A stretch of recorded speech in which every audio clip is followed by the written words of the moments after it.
lagi di channel YouTube saya Ada Bidan.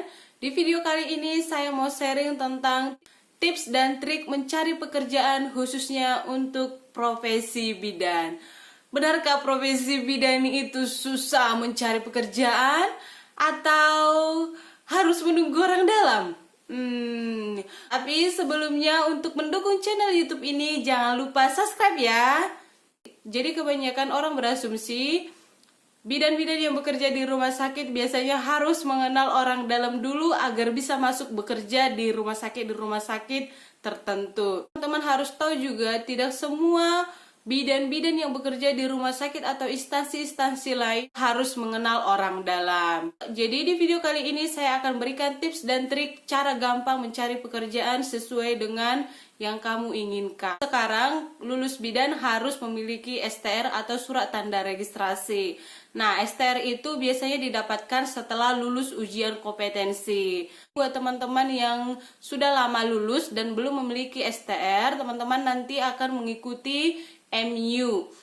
Mengurus STR tidak sesulit yang kita pikirkan kok. Nanti kita mengikuti MU. Setelah mengikuti MU, nanti ada proses-proses yang harus kita jalanin. Kita ikutin aja. Kemudian selanjutnya kita akan mendapatkan STR. Dan intinya untuk mendapatkan STR itu tidak sesulit yang teman-teman pikirkan. Jalanin aja prosesnya, nanti dari IBI akan mempermudah pengeluaran STR. Selanjutnya setelah teman-teman memiliki STR, teman-teman sudah bebas untuk melamar pekerjaan di rumah sakit atau perusahaan-perusahaan lainnya.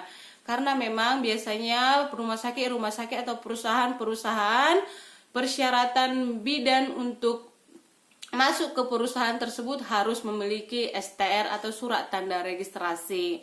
Jadi yang saya tekankan di sini, mengurus STR itu tidak sesulit yang kita pikirkan. Kita ikutin aja proses dari IBI. Semuanya akan dilancarkan kok, tidak ada yang sulit. Buat teman-teman yang baru lulus kuliah kebidanan dan belum mendapatkan pekerjaan atau belum mendapatkan STR karena masih dalam proses, saya anjurkan buat teman-teman yang lulus bidan, yang baru lulus bidan, tidak apa-apa untuk bekerja di bidan praktek mandiri dulu atau magang dulu. Tidak perlu malu untuk bekerja di klinik-klinik atau bidan praktek mandiri. Anggap aja teman-teman masih kuliah khusus praktek kebidanan. Anggap aja itu untuk memperdalam ilmu. Setelah teman-teman bekerja di bidan praktek mandiri, seiring berjalannya waktu, teman-teman boleh melamar pekerjaan di rumah sakit yang teman-teman inginkan. Caranya sangat gampang. Yang pertama adalah manfaatkan internet. Jadi sembari teman-teman bekerja di bidan praktek mandiri, teman-teman boleh memanfaatkan internet, mencari lowongan pekerjaan di mana saja yang membutuhkan tenaga bidan. Jadi teman-teman bisa lihat di internet, biasanya di internet atau di website pencari pekerjaan misalnya Jobstreet dan lain sebagainya. Di sana teman-teman boleh melihat lowongan pekerjaan yang ada di rumah sakit mana. Jadi manfaatkan internet, manfaatkan handphone teman-teman sembari teman-teman bekerja di bidan praktek mandiri.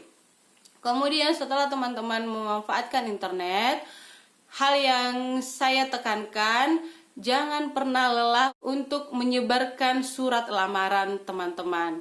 Jadi misalnya nih teman-teman berada di Jakarta Pusat. Trik yang harus teman-teman lakukan, cari misalnya rumah sakit yang ada di Jakarta Pusat. Cari misalnya rumah sakit yang ada di Jakarta Pusat ada 20. Kalau bisa 20 surat lamaran harus teman-teman sebarkan. Semakin banyak teman-teman menyebarkan surat lamaran, maka besar juga peluang untuk teman-teman mendapatkan pekerjaan. Tidak perlu ada orang dalam untuk teman-teman bisa bekerja di rumah sakit. Yang intinya teman-teman harus sabar, kemudian teman-teman harus berusaha lebih ekstra untuk menyebarkan surat lamaran teman-teman sebanyak-banyaknya. Karena kita tidak tahu rumah sakit mana yang membutuhkan tenaga kita. Walaupun misalnya di website tenaga pekerjaan hanya beberapa dibuat untuk mendapatkan tenaga bidan, tapi saran saya sebarkan sebanyak-banyaknya surat lamaran teman-teman. Tapi hal yang harus teman-teman perhatikan di surat lamaran, teman-teman harus membuat surat lamaran secara rapi, detail, dan gampang dibaca. Misalnya teman-teman harus bisa menjual diri teman-teman, bahwasanya teman-teman bisa bekerja secara tim ataupun secara mandiri, teman-teman jujur, disiplin, dan teman-teman bisa mengikuti peraturan-peraturan yang ada di perusahaan yang teman-teman lamar. Jadi di surat lamaran teman-teman harus detail menceritakan bahwa teman-teman niat untuk bekerja di perusahaan atau rumah sakit yang Anda inginkan. Kemudian hal yang teman-teman harus perhatikan adalah CV teman-teman atau daftar riwayat hidup teman-teman. Harus jelas, nama harus jelas, tanggal lahir, kemudian nomor telepon harus aktif, email tidak boleh alay. Misalnya emailnya ada yang namanya email Feni Sartika sayang kamu selalu gitu kan. Jadi tidak boleh nama alamat email yang alay. Usahakan alamat email yang resmi, misalnya namanya feni@yahoo.com.id. Jadi tidak boleh alamat email yang alay. Kemudian teman-teman mencantumkan pengalaman pekerjaan. Yang masih fresh graduate, belum memiliki pengalaman pekerjaan, boleh membuat tempat teman magang dulu. Setelah pengalaman pekerjaan, kemudian pelatihan-pelatihan apa yang pernah teman-teman ikuti, misalnya pelatihan APN, PPG-DON, atau lain sebagainya. Jadi teman-teman bisa buat di daftar riwayat hidup pengalaman pekerjaan, kemudian pelatihan apa yang teman-teman pernah ikuti, kemudian di sekolah teman-teman pernah mengikuti organisasi apa. Jadi daftar riwayat hidup teman-teman harus mencantumkan secara lengkap. Karena semakin lengkap daftar riwayat hidup teman-teman atau CV teman-teman, maka semakin besar peluang untuk teman-teman dipanggil. Kemudian selanjutnya, setelah teman-teman sudah surat lamaran sudah menarik, CV sudah menarik, dan teman-teman sudah melamar pekerjaan, dan yang terakhir, hal yang harus kalian lakukan, jangan lupa untuk berdoa dan siapkan mental, belajar kembali teori-teori yang pernah kita dapatkan di bangku kuliah. Perhitungan MGOS 4, kemudian tetesan IPUS itu sangat sering ditanyakan oleh manajer keperawatannya.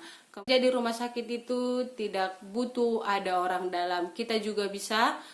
Yang penting kita tetap berusaha dan berdoa. Jadi itu tadi sharing kita kali ini, semoga bermanfaat. Untuk mendukung channel YouTube ini, jangan lupa like, comment, share,